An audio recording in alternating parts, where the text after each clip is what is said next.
Caros acadêmicos, hoje iniciaremos o terceiro capítulo da nossa disciplina Literatura, Leitura e Ensino. O capítulo de hoje tratará do assunto Leitura e a Escola, Leitura e Ensino. Falaremos sobre o livro didático e também sobre a literatura infanto-juvenil. Vamos lá?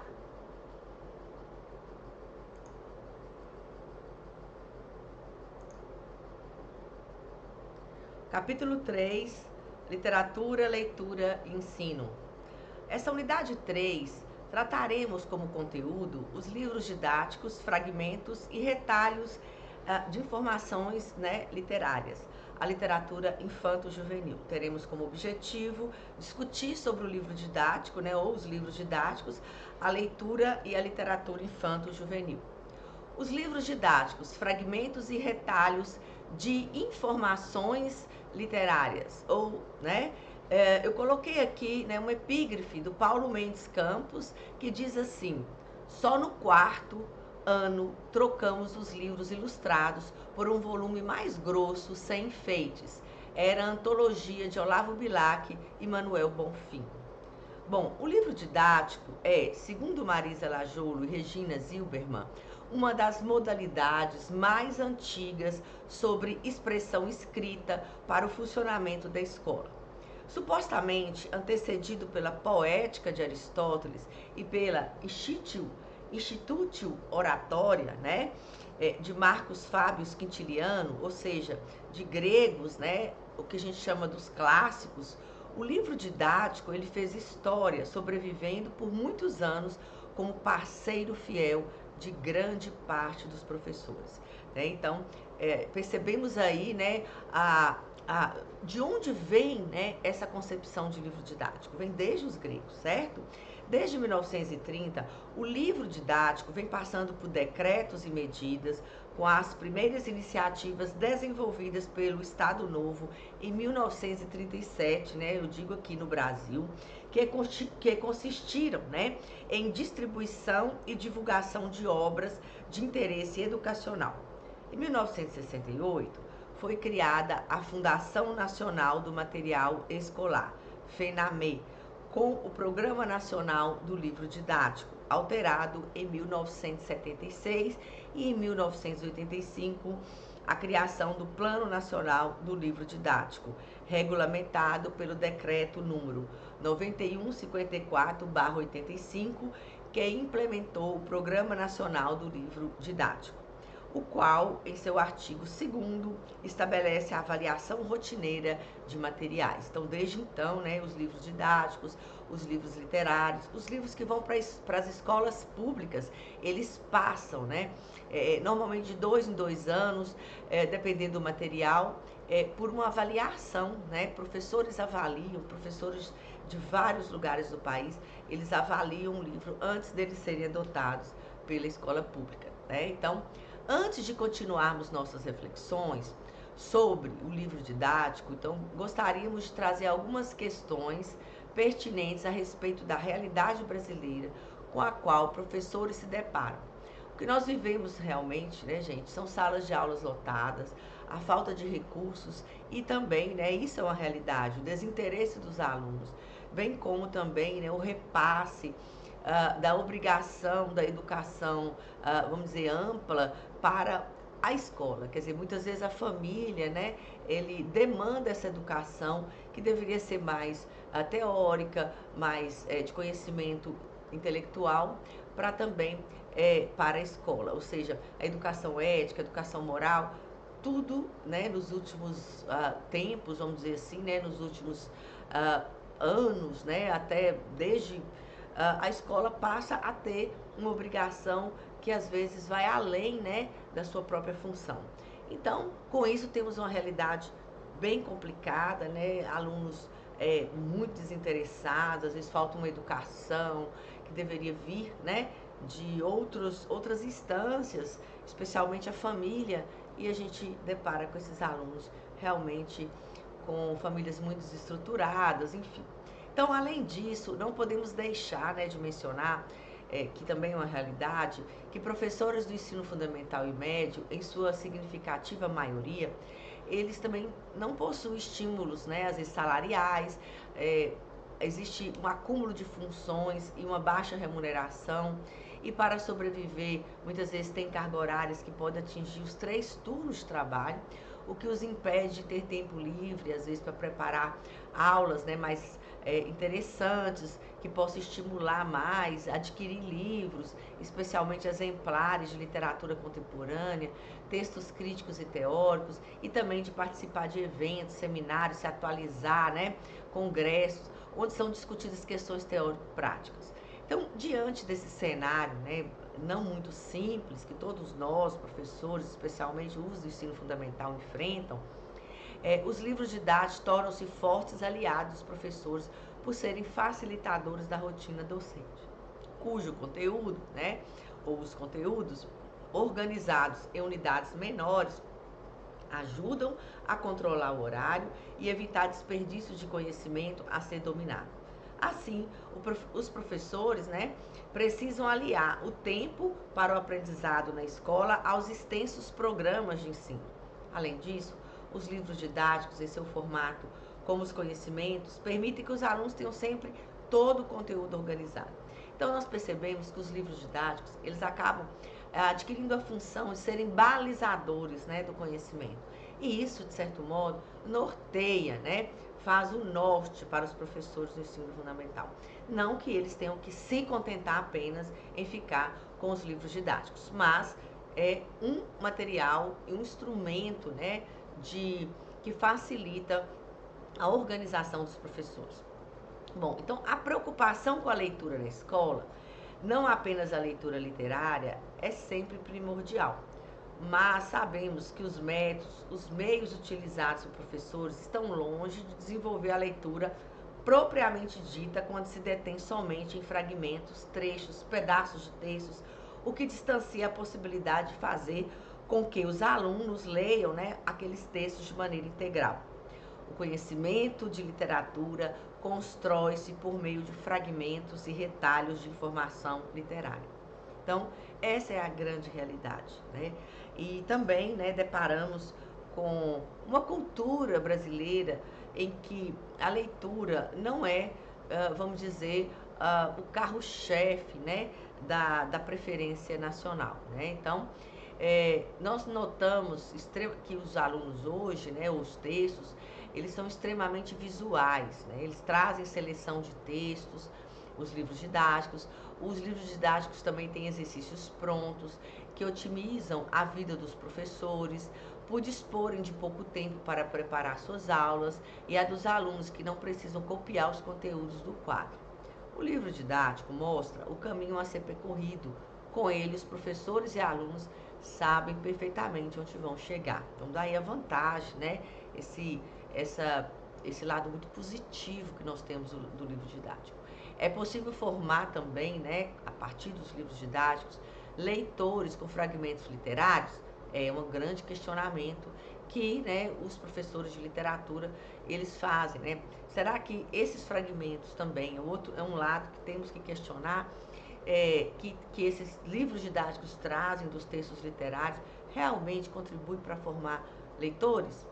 Então, é mais profícua, de fato, a leitura de fragmentos de um número X de livros ou a leitura integral e contextualizada de menos da metade deles? Então, são questionamentos, né? São problematizações que eles surgem a partir da adoção também do livro didático. Porque o livro didático, ele traz, né, gente, muito fragmento de textos literários, mas não permite, às vezes, que o aluno leia o livro literário na íntegra, né? Então, propondo-se facilitar o trabalho do professor, o livro didático limita sua criatividade e domínio do conhecimento teórico. Então, esse é o lado negativo, embora diminua a dependência discente da palavra do professor para obter sucesso acadêmico. Então, se de um lado tem vamos dizer, um fator positivo, de outro também, né, limita, às vezes o professor fica somente preso àquele conteúdo do livro didático, não buscando novos conhecimentos, não ampliando, enfim, tanto o professor quanto o aluno. Entretanto, como fonte única de informação factual e de saber literário, o livro didático tende a enfraquecer os interesses e os limites investigativos, muitas vezes bloqueando a curiosidade, né, intelectual.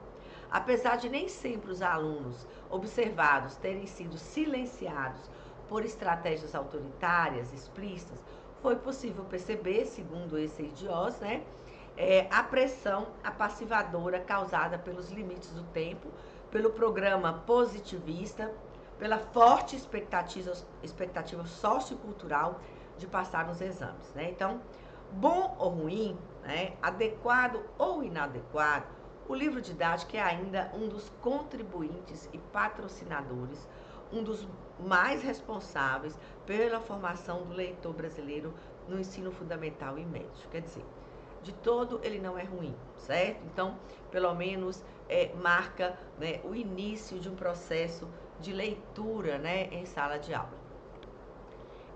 Em livro recentemente organizado e publicado sob a responsabilidade da professora Maria da Graça Costa Val, intitulado Alfabetização e Língua Portuguesa, Livros Didáticos e Práticas Pedagógicas, que foi lançado em 2009, os professores Delaine Cafieiro e Hércules Toledo Correia, em seu texto Abordagem de Textos Literários em Livros Didáticos de Língua Portuguesa, de 5ª e 8ª séries, elaboram considerações importantes sobre a presença da literatura nos livros didáticos. A literatura, segundo consta nesses textos, até meados dos anos 70, tinha um status privilegiado na escola, porque os textos que circulavam nos livros didáticos, bem como os selecionados por professores, eram de caráter literário. Todavia, a necessidade da presença de gêneros diversos na escola, e aqui nos referimos aos gêneros do discurso, aclamada pela chegada dos parâmetros curriculares nacionais, né, os PCNs, tirou um pouco do espaço da literatura na sala de aula. Ou talvez tenha tirado até muito, né, gente? Sérios problemas começaram a se instaurar. Livros didáticos e professores passando a se dedicar, né, mais a outros gêneros, acabaram por dar um tratamento uniforme aos textos provenientes de diferentes esferas sociais, como a jornalística, a publicitária, a política e também a literária, né? Então, daí que a questão reside justamente em saber lidar com essas esferas diferentes, porque texto jornalístico, publicitário, político, literário, por exemplo, não podem ser lidos da mesma forma. Então, é preciso conhecê-los e aprender a lidar, no caso, ler, né, com cada um deles, respeitando as peculiaridades de cada um. Cada gênero, né, cada forma, né, que o texto se materializa, é preciso um pré-requisito, né, é preciso que o aluno tenha receba, né, informações de como lê-lo. Então, um texto literário, ele não pode ser lido, né, como um texto jornalístico, não pode ser lido como um texto político ou mesmo, né, publicitário.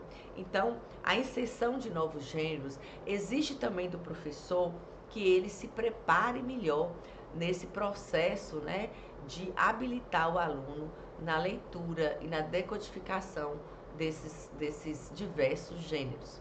Então, a literatura, né, tem é um gênero que tem um modo particular de produção e leitura e, portanto, necessita de um tratamento e envolvimento à parte. Com relação à presença de textos integrais nas recentes publicações de livros didáticos, afirmam os professores autores, né, esses pesquisadores lá, que aqueles ainda são raros, prejudicando o contato do aluno com o texto e sua circulação na sociedade.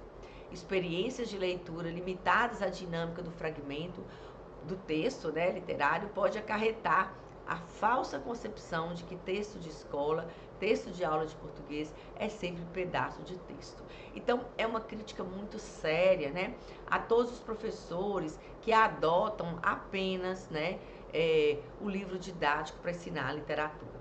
É importante que, junto com o livro didático, esse professor possa adotar também livros literários na íntegra, né? Para que o aluno leia o livro literário do início ao fim. E o livro didático viria apenas, né, para discutir fragmentos deste livro adotado e lido pelos seus alunos, estudado e discutido na íntegra. Esse é o ideal, né? Isso seria o ideal a ser adotado e também para se trabalhar a literatura no ensino fundamental. Encontrado em todas as etapas da escolarização do indivíduo, da profissionalização adulta na universidade, o livro didático, né, ele é cartilha quando da alfabetização, seleta quando da aprendizagem da tradição literária, ele também é manual quando do conhecimento das ciências, ou é imprescindível também citar que os livros didáticos são ainda os mais vendidos e disseminados entre professores que os utilizam geralmente como única referência de ensino. Aí que está o problema, que nós temos, né, como futuros professores, que vocês serão, repensar sobre essa prática, né?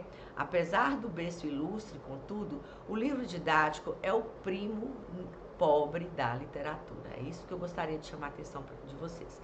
Texto para ler e botar fora, descartável, porque é anacrônico. Ou ele fica superado, dados os progressos da ciência a que se refere, ou o estudante o abandona por avançar em sua educação. Sua história é das mais esquecidas e minimizadas, talvez porque os livros didáticos não são conservados, suplantado seu prazo de validade, né? Quem vai falar isso é a Zilberman e a Lajolo. Então, o que elas chamam a atenção? Que apesar do livro didático ser o mediador para a leitura, né, para se aprender a ler a literatura, não deve, né, ser o único ponto, a única fonte, né? Porque literatura se aprende lendo os livros de literatura na íntegra, certo? Então, no entanto, o livro didático é o primo rico das editoras, porque sua vendabilidade é certa, conta com o apoio do sistema de ensino e o abrigo do Estado e é aceito por pais e educadores. Claro, o livro didático facilita o caminho, mas não pode ser o único caminho. Apenas a literatura infantil oferece-lhe concorrência, mercado cativo e sempre crescente. Por outro lado, professores geralmente alegam que alunos não gostam de ler, mas na maioria das vezes, aqueles acabam lendo menos do que os seus próprios alunos. Então, temos, infelizmente, não vou generalizar, mas há muitos professores que vão trabalhar com literatura, adotam um livro para o seu aluno e muitas vezes nem ele mesmo leu o livro, né? Então, essa cultura da leitura tem que passar inicialmente pelo próprio professor que lê, vê a importância de desenvolver o hábito de leitura literária também em seus alunos, certo? Então, como formar leitores sem ser um leitor? É a grande pergunta aqui, né, dessa disciplina. Muitas vezes, os professores, por falta de tempo, detêm-se apenas nos resumos de obras para ter uma ideia do seu conteúdo. Se a literatura depende do modo como é ensinada, transmitida pelos professores, e a leitura literária é geralmente trabalhada, né, naqueles fragmentos pelos livros didáticos, trechos, pedaços de textos, como formar leitores de literatura sem ser via dinâmica do fragmento? Como eu posso desenvolver no meu aluno o prazer do texto, o prazer pela literatura, o gozo, né, em descobrir, né, um mundo ficcional, um mundo imaginário, um entretenimento, né? Então, como a leitura de um livro literário se tornar prazeroso dentro da escola, né? Então, os fragmentos ou retalhos possuem sua carga de relevância textual, como eu já disse, mas não podem ser levados em conta como a única saída de ensino. Disso podem resultar atividades que elas vão ser descontextualizadas, dispersas e fragmentadas, que dificilmente chamam a atenção ou despertam o interesse dos alunos. Então, gente, é muito importante, né, essa responsabilidade de adotar, né, a leitura de livros literários na íntegra, né, quando você estiver trabalhando no ensino fundamental. Assim, próprios para instruir, os livros didáticos deveriam ser vistos como uma alternativa a mais na vida de qualquer professor de cada disciplina, e não como única fonte de pesquisa e ensino. O professor português Carlos Ceia, em A Literatura Ensina-se, expõe a situação em que se encontram os professores do ensino básico em Portugal, correspondente ao ensino fundamental no Brasil, né? Então ele vai falar da realidade de Portugal, que também não é muito diferente da nossa realidade aqui. No ensino básico, os estudos literários estão nas mãos de professores que não se sentem ou não se sentiram preparados para essa função pelas instituições que os formaram, pelo que gradualmente adaptam um modus faciendi cada vez mais padronizado, consistindo na repetição de exercícios, de receituários publicados de forma a normalizar todas as leituras possíveis de um texto literário constante do programa oficial. Gente, cada texto literário pede uma forma de leitura. O texto literário, gente, é uma obra de arte. E a obra de arte exige daquele que vai lê-lo toda vamos dizer assim, uma forma particular de interpretação. O texto literário é que pede a teoria literária. É o texto literário é que solicita a crítica literária. Portanto, não podemos ter regras para ler texto literário como se todos os textos literários fossem iguais. Cada texto literário aborda um assunto, tem uma forma, um estilo, uma literariedade, né, que tem que ser respeitada, tem uma sensibilidade, né, busca, né, um olhar diferenciado do leitor, né? Então, a afirmação de Carlos Ceia acima faz referência ao profissional das letras que sai da universidade sentindo-se despreparado para atuar em sala de aula e incapaz, né, de produzir literatura e crítica literária, né? A rigor, gente, não há qualquer descoberta da escrita e da leitura criativas neste nível. O profissional de literatura é um profissional que não faz literatura, que está convencido que é incapaz de fazer crítica literária pelas suas próprias mãos e cabeça. E pior do que tudo isso, defende com fervor que não tem a obrigação de ir mais além das sugestões de leitura dos manuais. Ou seja, né, muitos pensam que a função do profissional de literatura passa a ser unicamente a de assegurar que um dado manual e um dado conjunto de leituras programadas não sejam desvirtuadas. E isso, gente, não é verdade, né? O professor de literatura, ele também é um crítico literário, ele também pode ser, sim, né, um estudioso da teoria literária, o que vai ampliar, né, toda a construção da leitura desse aluno, né, em sala de aula. O professor de literatura, ele não deve somente, né, se ater a cumprir, né, os manuais dos livros didáticos. Temos que ir muito além, né, gente? O profissional de letras, ele tem que formar com a capacidade, né, de ler o texto literário com autonomia, com segurança, né, embasado e endossado pelas teorias literárias. Por isso, aproveitem, gente, as disciplinas de teoria literária, elas não são em vão, elas são, vamos dizer assim, elas estruturam, né, a base que vocês terão para fazer as leituras dos textos literários. Nós não temos que ler texto literário apenas dizendo eu gostei ou não gostei, mas nós temos que ler texto literário justificando teoricamente, criticamente, a importância dele, né, dentro do quadro dos estudos literários. Esse é o profissional de letras. Ele é habilitado para isso, ele tem que ser habilitado para isso. E se ele não se sente habilitado para isso, ele tem que buscar, né, se habilitar e se tornar um profissional realmente competente, né, e que domine, né, a interpretação de textos literários, ok? É claro que isso não pode ser visto, né, gente, de maneira generalizada. Nós temos muitos professores de literatura excelentes aí, mas pelos estudos aqui, pelas pesquisas lá do professor, é algo muito recorrente, muito evidente, essa falta de preparo dos professores de literatura. É muito mais cômodo para muitos ler uma análise de outrem, de alguma obra, ou mesmo a do livro didático, ir lá no Google, pegar uma resenha, né? Apropriar-se de determinados pontos de vista de pessoas que fizeram a leitura, né, e disseminá-los em sala de aula do que o próprio professor produzir uma leitura crítica. Isso ocorre especialmente com textos contemporâneos, cuja produção de leituras críticas é bastante incipiente, né? Então, é muito importante o professor fazer sua própria leitura do texto literário. Na dúvida de saber se sua leitura está correta, se isso realmente existe, muitos professores acabam deixando de lado obras que ainda não possuem uma considerável fortuna crítica por receio de cair em armadilhas, por medo de desvendarem um novo e por se sentir extremamente inseguros para efetuar uma possível leitura.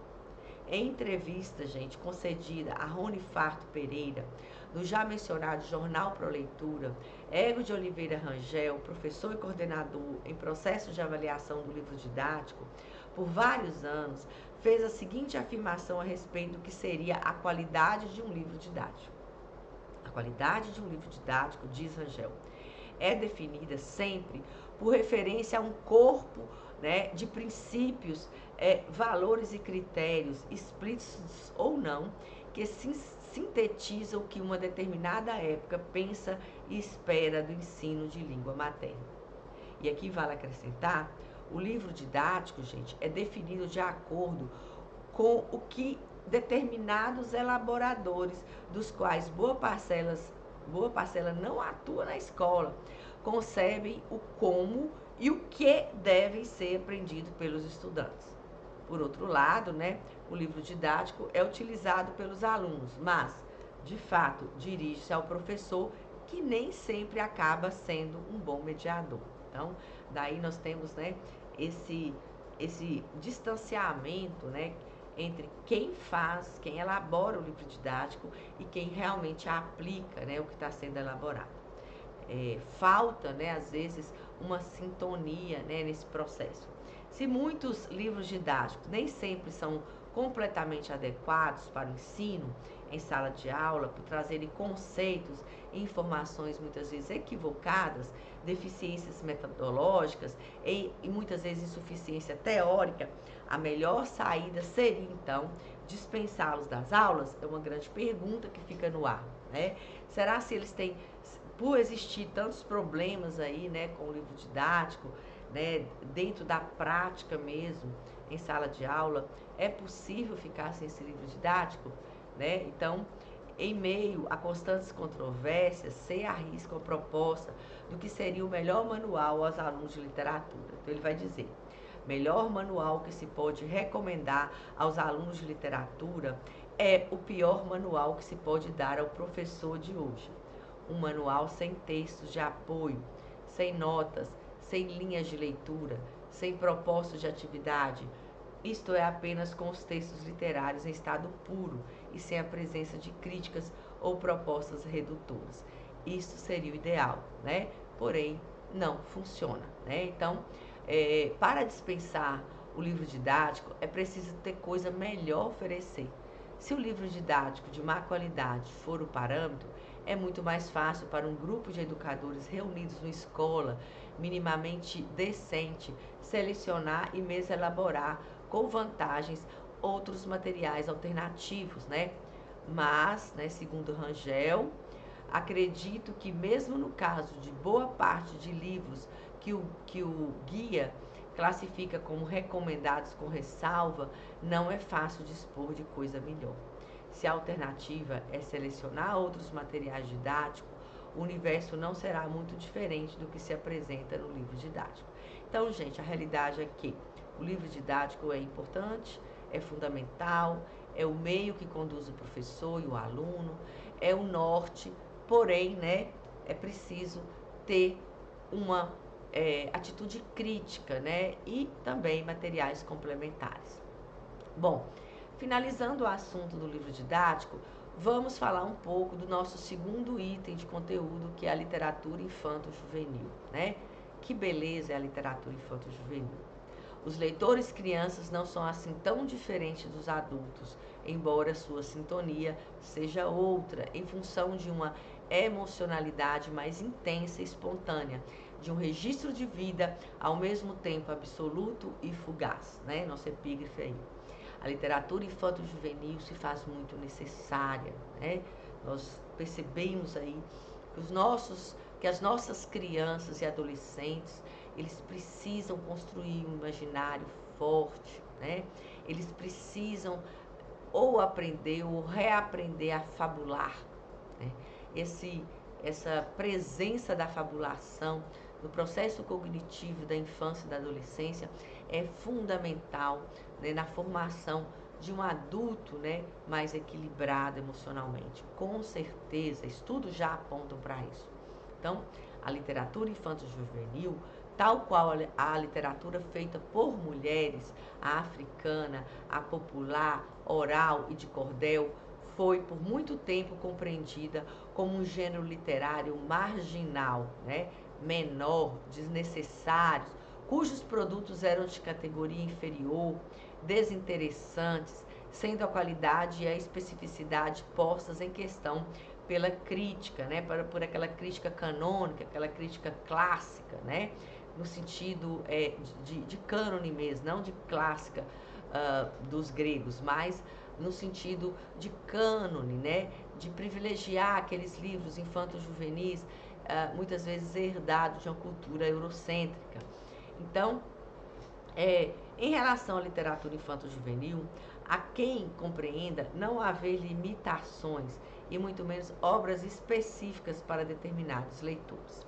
É o caso do já citado professor norte-americano Harold Bloom, né, em sua introdução do volume 1 do livro, né, que se chama Antologia, Contos e Poemas para Criança, extremamente inteligentes de todas as idades, em que discorda do fato de a literatura infantil ser vista como uma categoria isolada, de existir uma literatura própria para crianças e uma literatura para adulto, asseverando que, então, segundo Bloom, né, qualquer pessoa de qualquer idade, ao ler essa seleção, perceberá logo que não concordo com a categoria literatura para crianças ou literatura infantil, que deve alguma utilidade e algum mérito no século passado, mas que agora é muitas vezes a máscara de um emburrecimento que está destruindo nossa cultura literária. A maior parte do que se oferece nas livrarias como literatura para criança seria um cardápio inadequado para qualquer leitor de qualquer idade, em qualquer época. Então, Bloom, ele é severo, né, na crítica em relação ao que se produz de maneira contemporânea, né, no nosso tempo, para as crianças. Como se as crianças, né, fossem assim, não tivessem, né, uma forma de percepção do mundo mais aprofundada, né? E trazendo muitas vezes livros superficiais, né? Que não fazem essas crianças avançarem, né, de maneira cognitiva. Para Bloom, o leitor é capaz de descobrir sozinho o que lhe é apropriado à leitura, não havendo um poema ou história especial para determinada idade. Assim ele acredita, né? Assim ele defende. Isso significa dizer que textos infantis também podem ser lidos por adultos, sem restrições, da mesma forma que textos extensos, não propriamente voltados ao público juvenil, podem ser lidos por crianças e adolescentes, né? Então, esse horizonte de expectativa aí, que às vezes é muito definido para um público e para outro, o Bloom acha que não justifica essa separação, né? Embora na atualidade ainda se observe questionamentos e críticas que consideram a literatura infanto-juvenil um gênero marginal, houve diversas, né, transformações históricas para se chegar à literatura que se voltasse para os leitores mais jovens. Então vamos um pouco aí pensar na evolução, na historiografia, na gênese, né, disso que é chamado literatura infanto-juvenil. Na Idade Média, a criança era considerada um adulto em escala reduzida. Não se distinguia deste, participando ativamente de sua vida social e, consequentemente, da sua literatura. O predomínio da burguesia no século XVIII alterou um pouco esse quadro, transformando as relações sociais ao separar a infância da idade adulta. A aprendizagem institucionalizou-se, emergindo assim um novo mercado de consumo e uma literatura específica para a criança. embora Charles Perrault seja visto como grande iniciador da chamada literatura infanto-juvenil mundial, não se pode perder de vista a existência prévia do italiano Giambattista Basile, cuja obra Locunto Delicunto ou Dois Partamerone serviu de fonte para o escritor francês. Basile, naturalmente, para compor a obra mencionada, baseou-se em Giovanni Boccaccio, que viveu entre 1313 e 1373, mais precisamente em Decamerone. Bom, segundo Marisa Lajoulo e Regina Zilberman, né, estudiosos aí também da literatura infanto-juvenil, o francês Charles Perrault, no século XVII, compilou contos de fadas adaptados, né, de narrativas populares, revestindo-as de valores da burguesia. Mais tarde, no século XVIII, acentuou-se a função didática e moralizante dos contos de fadas. E na Alemanha, no século XIX, os famosos irmãos Grimm, né, Jacob e Wilhelm, com a finalidade de valorizar o folclore alemão, adaptaram os contos populares alemães. No mesmo século, lá na Dinamarca, Hans Christian Andersen surgiu com um diferencial, sendo o primeiro a compor contos de fada sem se basear diretamente na oralidade. Esses contos, né, apresentavam em sua estrutura temática narrativas em sua maioria maniqueístas, o bem e o mal, o belo e o feio, a verdade e a mentira, o certo e o errado, a fim de serem tomadas como exemplos para a moralidade, o bom comportamento e a demonstração de castigo, da pena a ser cumprida quando da desobediência. Assim, as narrativas infantis, que hoje nós chamamos de clássicas, né, porque elas se tornaram canônicas, passando de geração em geração, né, tiveram a fonte popular e o folclore como elementos importantes para a sua constituição. Então, a base da literatura infanto-juvenil é uma base, né, da oralidade, do folclore, né, daquilo que era contado, das histórias, né, e dos causos que eram contados em determinadas comunidades, né, de pais para filho. No entanto, o mesmo não aconteceu no Brasil, por não haver a tradição de um repertório popular, né? Então, o Brasil, a literatura infanto-juvenil no Brasil não começou como a literatura infanto-juvenil na França, na Dinamarca, na Inglaterra, né? Na própria Alemanha, né? Um dos primeiros livros, gente, a tratar de uma história da literatura infantil é o escrito por Nazira Salem, cuja primeira edição data a publicação de 1959, sob o título Literatura Infantil. É apenas na segunda edição da obra, publicado 11 anos mais tarde, em 1970, aqui no Brasil, né, ampliada e reformulada, que o livro passa a intitular-se História da Literatura Infantil. O livro preencheu um vazio bibliográfico, o que valeria dizer, abriu as portas para as discussões acerca de tal temática.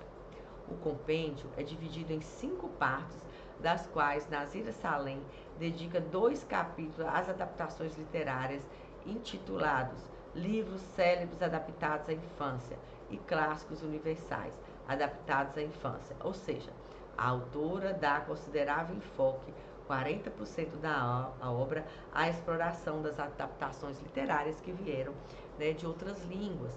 Então, no Brasil, né, nós temos mesmo uma compilação, uma discussão, né, sobre a literatura infanto-juvenil a partir, né, de 1970. Ou seja, é a partir desse momento que surge, de alguma forma, uma crítica, né, literária para esses livros infantis, né, lidos aqui no Brasil, né, e também produzidos aqui no Brasil. O início da literatura infanto-juvenil brasileira é marcado por inúmeras traduções e adaptações dos contos de Perrault, Grimm e Andersen. Então, percebemos que as adaptações que foram as raízes, né, motivadoras da nossa literatura infanto-juvenil brasileira. Figueiredo Pimentel e Carlos Jansen são vistos como os primeiros tradutores e adaptadores de obras clássicas europeias. são do primeiro, os contos da Carochinha, né, do Figueiredo Pimentel, que ele fez a adaptação, ele traduziu em 1886, os quais apontavam para a moralidade e o sentido educativo. E do segundo, né, Carlos Jansen, as adaptações de As Viagens de Gulliver, em 1888, Robinson Crusoe, em 1885, Dom Quixote e La Mancha, em 1901, entre outros. Outros tradutores que se destacaram foram Caetano Lopes de Moura, Justiniano José da Rocha, Francisco de Paula Brito, inclusive o poeta parnasiano